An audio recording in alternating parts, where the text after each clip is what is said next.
अध्ययन गरेपछि भोलि धेरै बाटाहरू खुल्छन्। कमाउन आएकाहरू मजाले कमाउनुहोस् है। अनि यहाँ सिप सिक्नुहोस् है, जापानीहरूबाट सिक्नु। अनि यहाँ सिकेको सिपले, यहाँ सिकेको ज्ञानले एक दिन त्यो हिमालयको काठ बनाउनु पर्छ।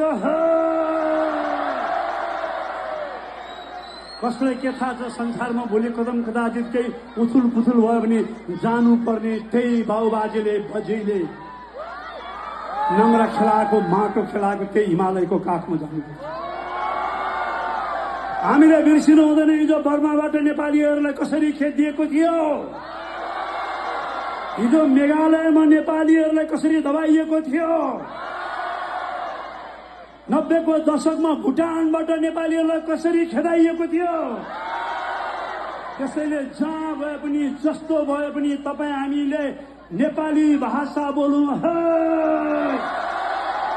आफ्नो बच्चाहरूलाई नेपाली भाषा सिकाउँ है।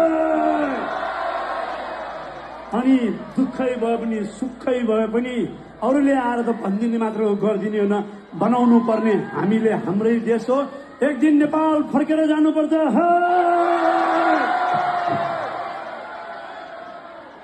आउनुहोस् अब तपाईँहरूलाई मन परेको अर्को